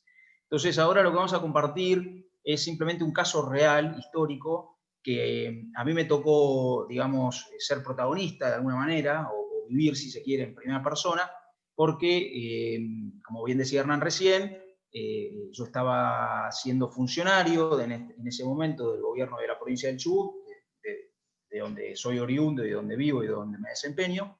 Era ministro de Comercio Exterior, de Turismo y de Inversiones, y en el año 2008 ocurrió lo que ustedes saben y que además por su situación particular cercana, digamos, a San Martín de los Andes, también con unos años posteriores también vivieron en carne propia, una erupción de un volcán. En este caso vamos a recordar el episodio de la erupción del volcán Chaitén, que aconteció en mayo del año 2008. ¿Y por qué traemos este caso a colación, o por qué lo recordamos, o por qué, digamos, con qué sentido? Bueno, recién decíamos, ¿no? Habíamos pensado en preparar, si se quiere, cómo en un caso concreto, un Estado, o en un momento dado, un Estado se desenvolvió en un momento crítico o de crisis. De ninguna manera esto pretende ser un modelo, digamos así, a seguir o a tener en cuenta, o una referencia, para nada en absoluto. Es simplemente un apéndice ilustrativo, un ejemplo, un caso para considerar, para tener en cuenta, y si se quiere, para acompañar estos conceptos teóricos que acabamos de compartir, digamos, como para que ustedes vean de qué manera, porque esta es una, pero por supuesto son indefinidas, de qué manera un Estado local, de gobierno local, en este caso provincial, pero también se puede aplicar a los gobiernos municipales, por supuesto, lleva adelante, digamos, esta tarea de la gestión pública, esta responsabilidad tan pesada, en un momento determinado y sobre todo imprevisto. Bueno, el 2 de mayo del 2008 entró en erupción el volcán Chaitén. Ahí estamos compartiendo lo que eran los medios en ese momento, algunos medios nacionales, regionales. Muchos de ustedes lo recordarán porque una proximidad geográfica lo han vivido, si se quiere, digamos, de manera más cercana, pero lo cierto es que afectó de manera importante a toda la comarca andina de la provincia de Chubut, el sur de Río Negro, pero principalmente la comarca andina de Chubut, y en particular la localidad de Esquel. Esquel tiene muchas similitudes con San Martín de los Andes, digamos, por su condición de localidad cordillerana, de centro turístico, de albergar un centro de esquí de montaña, y también por sufrir algunas consecuencias climáticas, como en este caso la erupción de un volcán, o si se quiere, geológicas, en fin. Y la verdad es que en ese momento, bueno, les decíamos, yo estaba como ministro de Turismo, es un ministerio, digamos, grande en su incumbencia, y lo cierto es que tuvimos que tomar decisiones de manera inmediata y tratar de hacer jugar esto que decía Eduardo entre lo planificado, lo previsto y naturalmente lo imprevisto, ¿no? Y así fue como, bueno, entramos en acción. A ver, nosotros acá vamos a analizar un poco todos estos elementos que acabamos de compartir con Eduardo, puestos en funcionamiento. Y vamos a ver que no se dan de manera necesariamente ordenada o como lo vemos en el manual. Y tampoco se dan todos presentes y demás. Por eso es que advertíamos que no se trata de un modelo, sino simplemente de un ejemplo o un caso de situación. Ahí vemos un poco las fotografías satelitales, digamos, cómo rápidamente se empezó a expandir la ceniza volcánica, la pluma de la ceniza volcánica, y cómo inmediatamente empezó a cubrir prácticamente toda la zona cordillerana, y al día siguiente, digamos, entre el 2 y el 3 de mayo, ya teníamos casi el 60% de la provincia de Chubut cubierta por esta nube de ceniza. Bien, el contexto histórico y geográfico, vamos avanzando con las presentaciones, vamos a ir viendo que se da, digamos, en una situación en donde la provincia de Chubut, al igual que el país y que la región, gozábamos, si se quiere, de una perspectiva favorable para la formulación de las políticas públicas, porque veníamos de reiniciar un periodo de gobierno, se había iniciado en diciembre del 2007, por lo tanto en el 2008, si se quiere, era el primer año en donde poníamos en práctica todo lo planificado. Y lo cierto es que en materia de turismo teníamos un muy buen pronóstico de poder llevar adelante una agenda de promoción muy agresiva, tanto nacional como internacional, sobre todo internacional. Ya teníamos confirmada la participación en distintos eventos y ferias, de los que ustedes seguramente están muy familiarizados, y estábamos preparando, entre otras cosas, con mucha energía y con mucho optimismo, la temporada invernal, que en este año en particular pensábamos inaugurar un producto turístico nuevo, novedoso, innovador, que ya habíamos instalado en el mercado regional, que era el producto Nieve Ballenas. Como sabrán, en la provincia del Chubut, quizás a diferencia de lo que ocurre en Neuquén, por ser mediterránea, pero en la provincia del Chubut tenemos esta dualidad de contar con la cordillera y al mismo tiempo con la costa atlántica, y en particular en la zona de la costa atlántica, en la parte de la península Valdés, saben bien que se desarrollan los famosos avistajes de ballena. Bueno, este producto turístico es muy demandado a nivel mundial y coinciden, digamos, en la estacionalidad, coinciden porque, digamos, las ballenas se empiezan a avistar entre julio y agosto, digamos, y coincide con la etapa invernal de esquí, porque Esquel, el centro de esquí La Hoya, por ser uno de los que está más al sur, digamos, luego viene Ushuaia, puede, digamos, extender la temporada hasta septiembre-octubre, con lo cual habían 2 meses de convivencia de estos dos productos, y nos parecía muy interesante poder unirlos y hacer la vinculación en una sola oferta, y así elaboramos el producto Nieve Ballenas, lo habíamos ofrecido y había tenido muy buena aceptación. Habíamos logrado comprometer la vinculación aérea a través de vuelos regulares con frecuencias que iban a venir de Brasil, con lo cual estaba todo listo, la mesa estaba servida, digamos, como para celebrar, pero el destino quiso que el 2 de mayo estallara un volcán, y eso nos cambió abruptamente. ¿Qué es lo primero que provoca el volcán? Bueno, esta nube de ceniza volcánica que se expande rápidamente, lo que genera es la imposibilidad de realizar los vuelos, digamos, el transporte aéreo, porque esta ceniza, digamos, se compone de un material un mineral, que es el sílice, que es similar al cristal de vidrio, o si se quiere es la materia prima para elaborar el vidrio, y fundido a una temperatura muy alta, que es la que concentran las turbinas de los aviones, la verdad es que los destroza. Por lo tanto, ya está establecido en la digamos, aviación comercial, que en presencia de ceniza volcánica se interrumpen inmediatamente los vuelos por una cuestión de seguridad. Interrumpidos los vuelos, se cancelaron todas las previsiones que teníamos, y tuvimos que improvisar nuevas acciones o nuevas medidas. Bien. Eduardo decía recién que uno de los puntos claves para poder formular una política pública de manera eficaz y eficiente es identificar con claridad cuáles son los problemas, de las causas, y si se quiere, de las necesidades. Bueno, esta es una de las primeras tareas a las cuales nos ocupamos, a identificar con claridad el problema, y ahí entendíamos que el problema tenía diversos alcances, alcances regionales, alcances sanitarios, problemas en el transporte, problemas naturalmente socioeconómicos y en el turismo. Bueno, inmediatamente se conformó un comité de crisis coordinado por una autoridad central que convocó a las entidades que teníamos incumbencia en los temas, y obviamente yo fui convocado por tener incumbencia tanto en la cuestión productiva y económica como en la turística. De alguna manera, si se quiere, digamos, Eduardo lo dijo recién cuando ponía el ejemplo de los incendios, todos los estados, provinciales o municipales, sin ni hablar del nacional, tienen reservas de atención de los casos de emergencia, las áreas de defensa civil y demás. Pero naturalmente, digamos, siempre el imprevisto le gana a estas situaciones y hay que agudizar el ingenio y la creatividad para poder llegar con las mejores respuestas posibles. Las mejores respuestas no es simplemente apurarse o ser rápido o ser el primero en llegar. Si bien ya al día siguiente el comité estaba constituido en la zona de Esquel, nosotros tenemos la capital en Rawson, que está en la costa, la presencia, digamos, es importante, pero no es suficiente.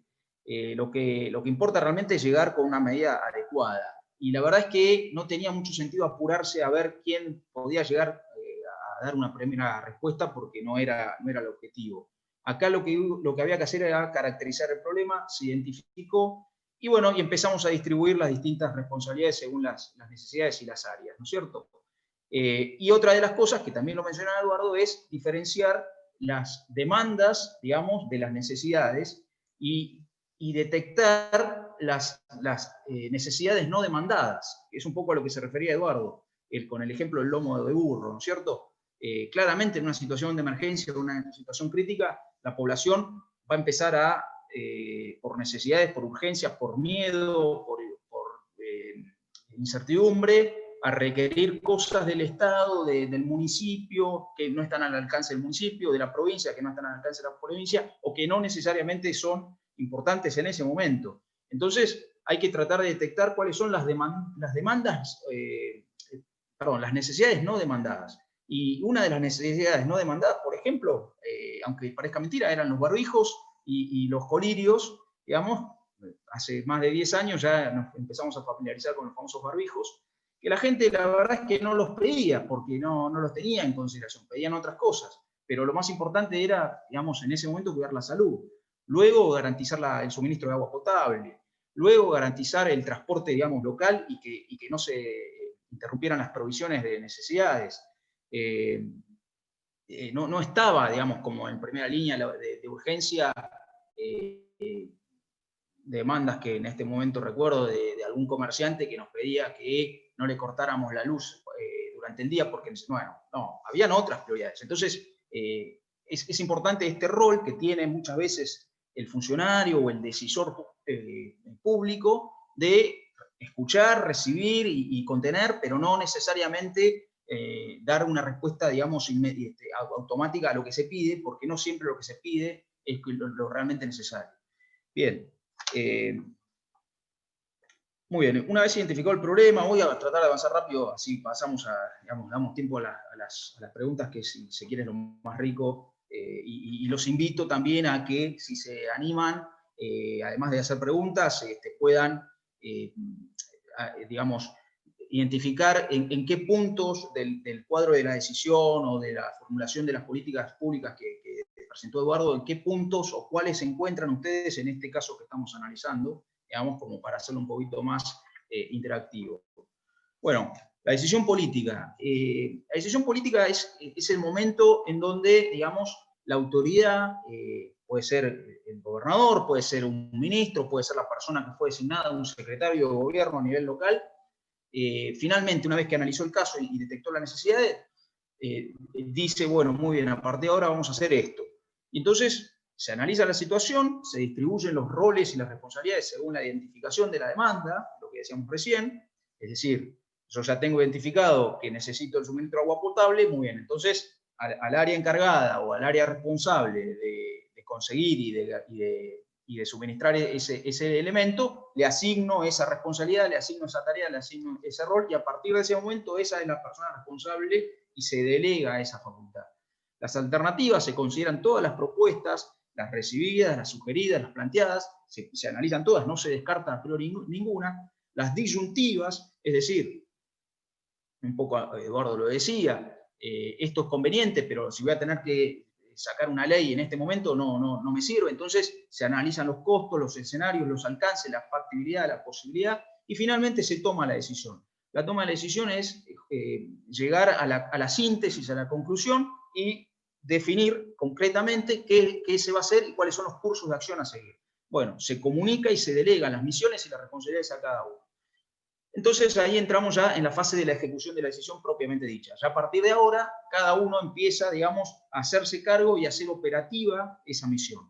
Bueno, ¿qué hicimos nosotros? Bueno, la respuesta del Estado frente a la crisis, recordemos que el volcán entra en erupción el día 2 de mayo, bueno, el 9 de mayo se declara la emergencia volcánica, que es, si se quiere, el primer paso de manual a seguir en una situación de crisis, declarar una emergencia, en este caso volcánica, puede ser emergencia, digamos, sanitaria, en fin.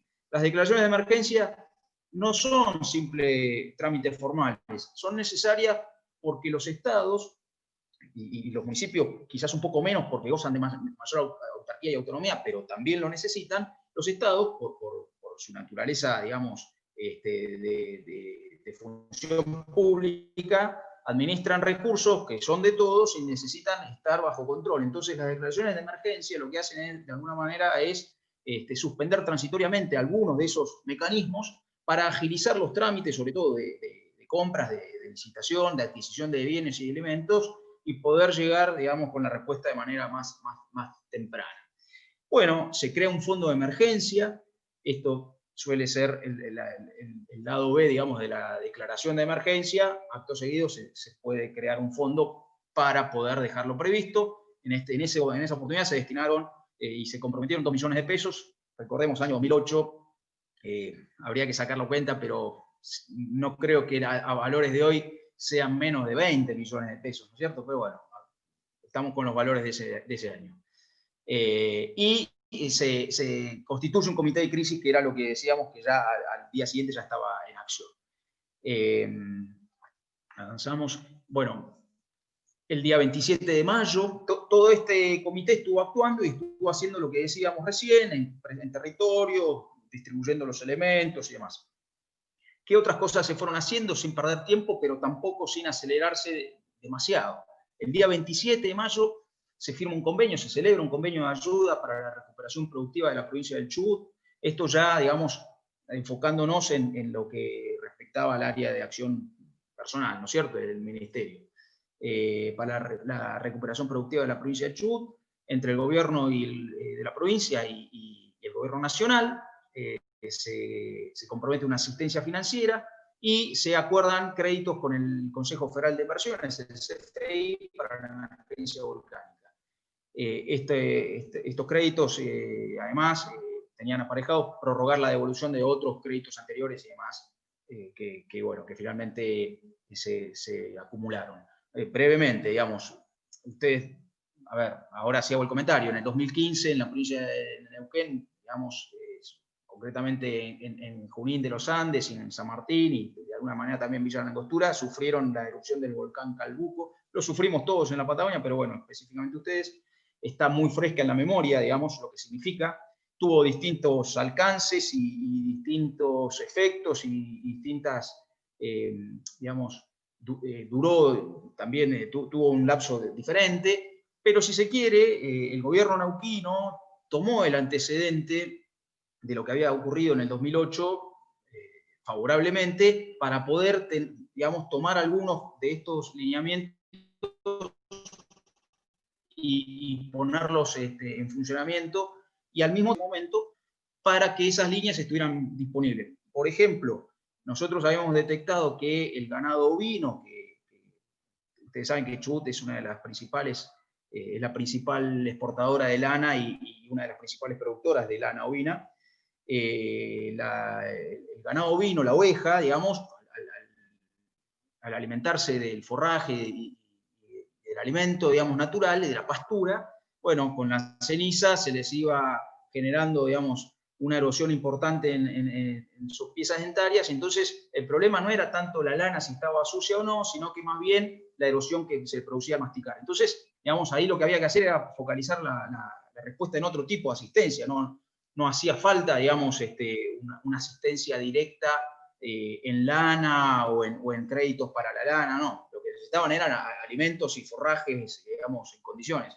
Bueno, más adelante, en el 2015, el gobierno neuquino pudo atender de manera más eficaz y más eficiente a esta demanda, porque ya existía esta experiencia y ya se sabía de antemano que esa era la manera, digamos, atacar ese problema, por ejemplo.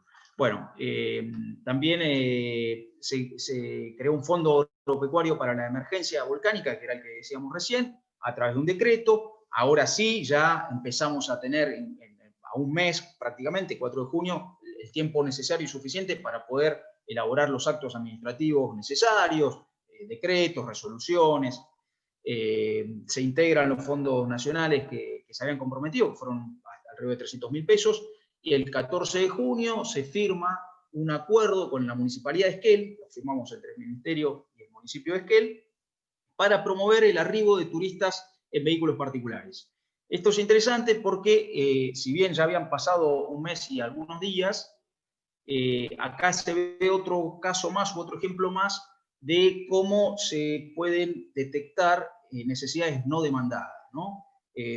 Digamos, claramente, ni el municipio, ni los prestadores o operadores turísticos, ni los vecinos, ni mucho menos los productores rurales, nos pedían que llevemos adelante esta acción en particular.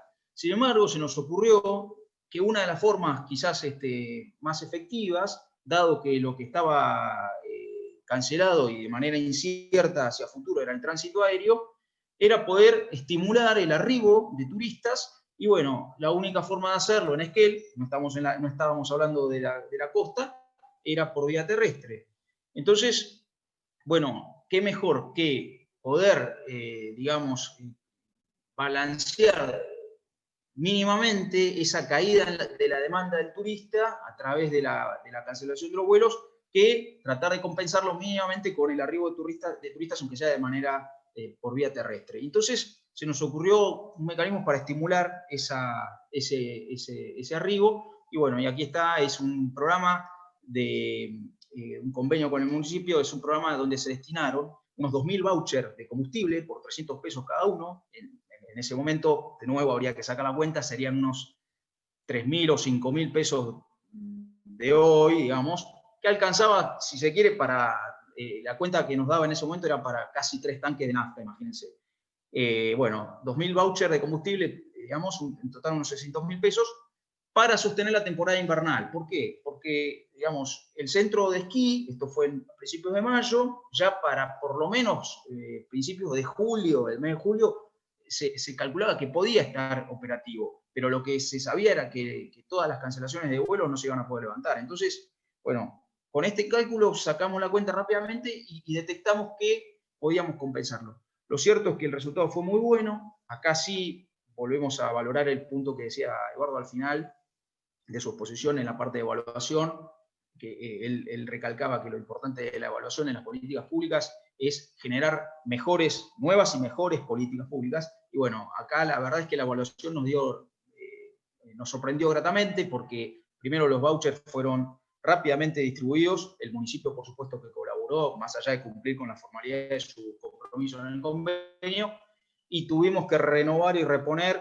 digamos, otra partida similar, digamos, que fueron alrededor de 500.000 pesos más. Acá no están porque no viene al caso, pero bueno, es como para graficar un poco la idea. Así que fue un caso, digamos, de una respuesta que fue bienvenida y que no estaba, digamos, planteada a priori. El 30 de junio se crea el programa de financiamiento de emergencias volcánicas por un decreto. Estaba destinado a los prestadores turísticos de la comarca andina. Acá sí ya teníamos el tiempo suficiente y la tranquilidad para evaluar los casos en particulares y ver de qué manera focalizada podíamos llegar con asistencia a aquellos prestadores que realmente se habían visto afectados más allá de la generalidad, digamos, ¿no? Es decir, nosotros en los primeros días recibíamos el pedido desesperado, digamos, en general, sin distinguir ni demás. Pero lo cierto es que, digamos, del 100% de lo que recibíamos, no todos tenían la misma situación. Entonces, luego de un mes y medio, casi 2, tuvimos el tiempo suficiente de evaluar y pudimos elaborar rápidamente este programa, en donde se creó un fondo de 2,5 millones de pesos, con 30.000 pesos para cada emprendimiento y con 5 años de plazo para devolución, más un año de gracia, una tasa fija anual del 6% y demás. Este crédito, la verdad es que tenemos los registros, fue devuelto mucho antes del plazo previsto y están todos los comprobantes de los prestadores, ustedes muchos tienen relación seguramente con la actividad turística, los que no sean prestadores propiamente, y saben, digamos, muchas veces de la dificultad que tiene el sector para mantener la formalidad, digamos así, o la prolijidad en algunos trámites, en algunos papeles. Bueno, en este caso la verdad es que fueron muy prolijos, están los comprobantes que todo fue, digamos, o la mayoría del capital fue invertido en los recursos que estaban pensados, en gastos, digamos, necesarios para la actividad, lo cual fue muy grato también porque nos confirmó que efectivamente era eso lo que había que hacer, tomarse el tiempo necesario, tampoco demasiado, y responder concretamente con lo que hacía falta. Bien. Ahí ya creo que esa es la parte final, si mal no recuerdo. Sí, sí. Bueno, entonces, fue un repaso muy, muy rápido, digamos, para no terminar, digamos, así aburriéndolos. Veníamos muy concentrados con el aporte de Eduardo. Esto era a modo, digamos, de ejemplo, de nuevo, no de modelo, no es para, digamos, resaltar ni destacar, no es que lo estamos poniendo como algo a seguir, sino simplemente poder señalar cómo un Estado en un momento determinado puede llevar adelante la gestión, en este caso en tiempos de crisis, y cómo se pueden detectar o identificar algunos, no todos, digamos, algunos de los puntos y los elementos que compartíamos anteriormente con la exposición de Eduardo. Y bueno, nos pareció también oportuno acercárselo a ustedes porque tienen algunos puntos, digamos, de proximidad con la realidad que viven ustedes, como decíamos recién, tanto lo que les tocó vivir en carne propia con el Calbuco en el 2015, como con la actividad turística, bueno, y inclusive con el rol, digamos, del Estado municipal. Yo los invito a que, bueno, algunos estuvieron haciendo preguntas, que participen, que se saquen las dudas, y si me permiten, y si me permitís, Hernán, quisiera volverle la palabra a Eduardo como para que cierre, que tiene algo muy lindo para compartir con todos ustedes. Muchas gracias por su atención. Y después, si les parece, leemos y contestamos las preguntas que hizo el público. Muy bien, muchas gracias, Augusto, muy bueno, y la verdad que excelente la posibilidad de bajar o materializar algunos de los conceptos teóricos en una política, en una realidad, digamos, que nos puede mostrar varias de estas cuestiones de una forma mucho más práctica. Solamente una pequeña fábula para tratar de cerrar y de entender qué es lo que estuvimos haciendo, y esta pequeña fábula tiene que ver con lo que muchos conocen como la fábula de los ciegos y el elefante. Es una fábula que la cito del libro Camperas de Leonardo Castellani, que dice que los 7 ciegos de Ceilán le mandaron sus informes acerca del elefante al Dalai Lama del Tíbet. Y dice así: el elefante es como una enorme serpiente boa, escribió el primero de ellos, que se había agarrado de la trompa del animal. El elefante viene a ser algo así como un suave harapo de terciopelo, con, a ver, que me tapa, ahora sí, con forma de flor de baobab, escribió con precisión el segundo que había agarrado la oreja. El elefante, santísima excelsitud, es como una espada o una lanza fría y bruñida, se pronunció el tercero que había tocado el colmillo. El elefante es como una gran roca con musgo, opinó el cuarto que se había apoyado en la cabeza.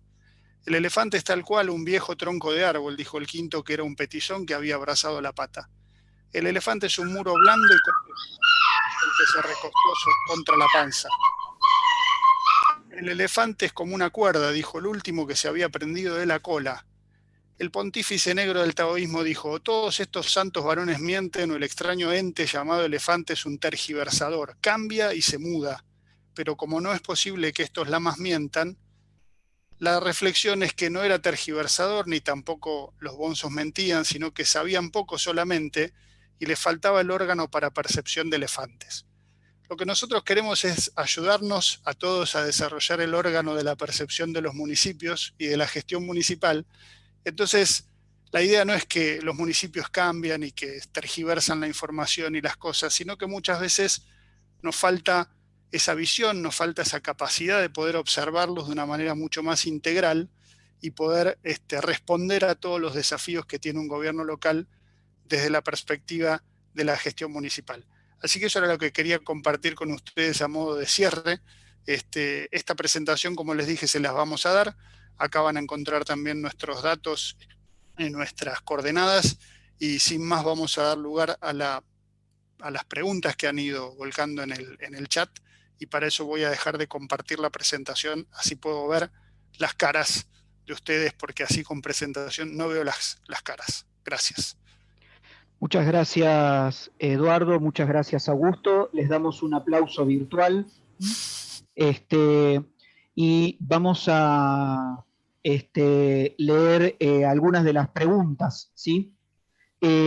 Primero para Eduardo Arraiza, una pregunta que a lo mejor por ahí Emilio Camporini mañana cuando nos hable de presupuesto la pueda ampliar un poco. ¿Se aplica el presupuesto participativo a algunos municipios, ya que mencionaste el tema?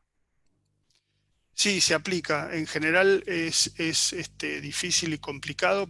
Primero que se hace con recursos bastante pequeños, es decir, se toman decisiones de carácter localizado por barrios, con juntas vecinales específicas a través de procesos participativos sobre hacia qué destino se quieren utilizar los recursos que dispone el municipio. En la Ciudad de Buenos Aires también, por las comunas que tenemos nosotros, también hay algunos procesos de presupuesto participativo en donde los vecinos van pasando distintas instancias desde propuestas hasta selección de alternativas y luego decisión de a qué usos o a qué destino se van a aplicar esos fondos. En general se hace con recursos bastante pequeños y sí para cuestiones que tienen que ver bastante más con lo estrictamente vecinal, es decir, con plazas, parques, paseos públicos, no tanto con inversiones que tienen otro tipo de características de dimensiones mayores. Después lo hemos metido en un problema, Emilio, que por ahí mañana va a tener que ampliar estos temas, pero sí, se aplica presupuesto participativo. Otra pregunta, Eduardo, voy a tratar de resumirla porque está escrito un poco largo, es ¿hasta qué punto es admisible que los ejecutivos en situaciones de crisis avancen sobre las facultades propias de los legislativos? Esto es, la pregunta porque aclara si no es mejor contar con mayor respaldo político, teniendo en cuenta que en las situaciones de crisis no es posible implementar políticas que satisfagan todas las demandas. A ver, ¿hasta dónde? Es hasta donde estén previstas, como indicaba también Augusto en su presentación, digamos, las mismas leyes tienen previsiones de emergencias vinculadas a, por ejemplo, suspensiones transitorias de determinados procedimientos que permitan hacer o tomar decisiones más ágiles por un periodo determinado. Entonces, yo creo que lo principal en términos de hasta dónde puede llegar, no lo planteemos, no lo personalicemos tanto, hasta dónde puede llegar un ejecutivo por sobre algunas competencias o facultades legislativas, y al revés también, digamos, es en todas aquellas cuestiones que estén previstas en la ley como procedimientos o procesos de emergencia o de situaciones de crisis, que hay muchos que están previstos en la ley.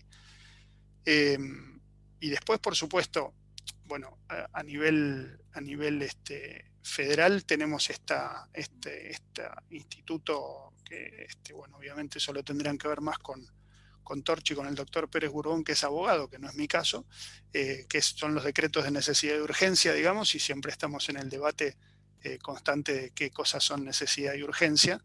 Y justo, digamos, siempre hago la misma relación cuando les mencionaba que a nivel local no hay un control legislativo sobre las estructuras administrativas. Fíjense que, por ejemplo, la ley orgánica de ministerios a nivel federal debería ser una ley enviada al Congreso, y hace ya muchos años que se aplican las modificaciones ministeriales con decretos de necesidad de urgencia que suplen, digamos, la ley, cuando en realidad uno no entiende bien si esos son caracteres de necesidad y urgencia. Pero bueno, más allá de esa situación, me parece que lo principal en términos de las urgencias y de cómo atender urgencias tiene que ver con lo que ya está previsto en la norma vinculado a la posibilidad de establecer procesos o procedimientos de emergencia por periodos transitorios, y que eso permita abreviar ciertos plazos, ciertos procesos de decisión que, sin caso contrario, serían un poco más largos. Hay dos preguntas más. Ya que estamos con Eduardo, hago la pregunta para Eduardo y después hay una para Augusto. Dice, ¿en qué punto puede existir autonomía real y concreta cuando los municipios no reciben montos de recursos coparticipables actualizados y necesarios y deben sistemáticamente pedir auxilios a los gobiernos provinciales? ¿Esto no limita la plena autonomía? Absolutamente. A ver, obviamente una autonomía normativa o una autonomía legal tiene que ver principalmente con lo que yo comentaba y expuse, y tiene que ver, por ejemplo, con que, digamos, hay provincias en las que los municipios ni siquiera pueden aspirar a dictarse sus propias cartas orgánicas. Entonces eso es un nivel, digamos, de autonomía de carácter jurídico normativo que de por sí es una restricción importante a las autonomías municipales. El otro aspecto, por supuesto, tiene que ver con la realidad de recursos y de recursos económicos y financieros, que de alguna manera, o como analogía, digamos, es lo mismo que ocurre con las provincias y el gobierno federal, ¿no? O sea, hay todo un esquema de autonomías en las cuales las provincias han ido cediendo voluntario o no tan voluntariamente determinadas potestades sobre el avance en términos de fuentes de financiamiento por parte del gobierno federal, y a nivel provincial sucede lo mismo. O sea, debería haber, desde mi punto de vista, una mayor claridad en términos de distribución de competencias que sea acompañada de una distribución de recursos. En el punto de decir, no pelearse estrictamente por los recursos, sino, digamos, tener una administración más ordenada que pueda calcular con cierta objetividad cuál es el costo de los distintos servicios que prestan los diferentes niveles de gobierno, y sobre esa base establecer una distribución de recursos acorde a la estructura de costos que deben soportar para la prestación de esos servicios. Sin lugar a dudas, un aspecto absolutamente central de la autonomía tiene que ver con la potestad o la competencia fiscal de los municipios, y que, digamos, puedan hacerse de los recursos necesarios para prestar los servicios que tienen que prestar en condiciones de calidad y en condiciones razonables.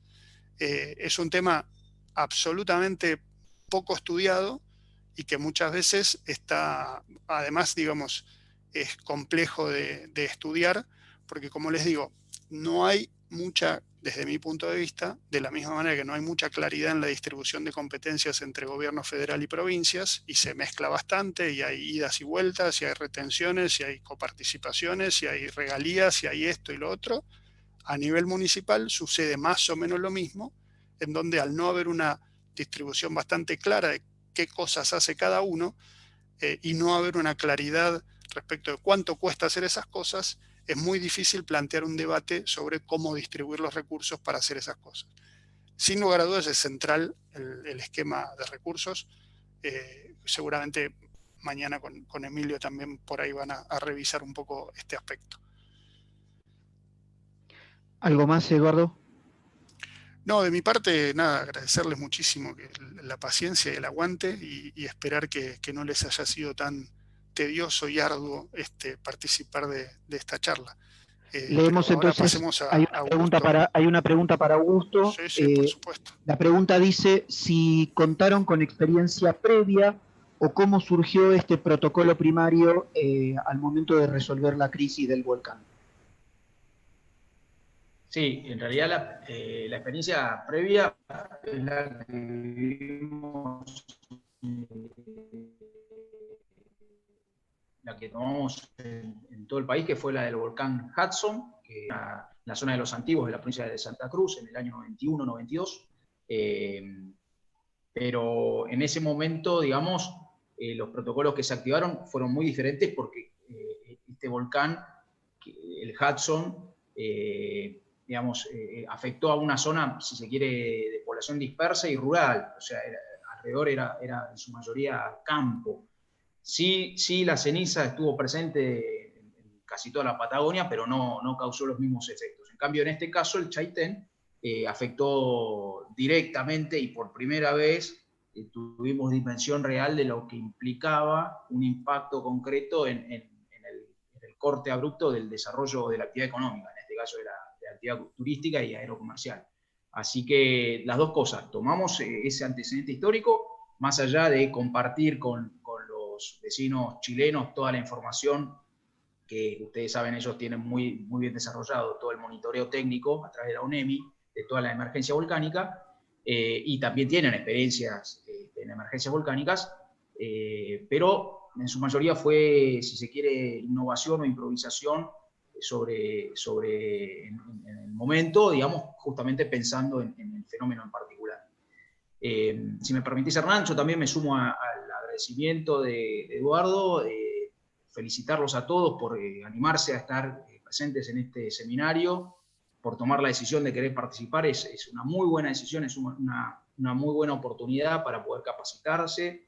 Este es un seminario que está pensado con módulos específicos, como lo presentó Eduardo al principio, así que aprovechenlo, hagan preguntas, todas las inquietudes que tengan, trasládenlas y estamos todos a disposición. Y también felicitar al municipio de San Martín por también tomar la misma decisión e invitar a otros municipios presentes a través de los que están aquí inscritos, que vemos que hay representantes de distintas localidades del resto de la provincia de Neuquén, a que les trasladen a sus respectivas autoridades municipales, intendentes, y esta experiencia en sus respectivas localidades. Nosotros con gusto, por supuesto, que podremos asumir ese desafío, así que bueno, que sea de provecho y de agrado de todos, y bueno, nuevamente muchas gracias por haber prestado atención. Bien, como no hay más preguntas, vamos a hacerlo, porque los veo que están un poco tímidos a esta altura. Estaríamos saliendo del salón para irnos a tomar un café y ahí abordarían con cientos de miles de preguntas que se le ocurren en ese momento al orador porque les da vergüenza hacerlas en público. Vamos a hacer lo siguiente, como los oradores les pasaron sus correos electrónicos, los invito a tomarse un café virtual con cada uno de los oradores y a mandarle preguntas que los oradores con mucho gusto les van a responder.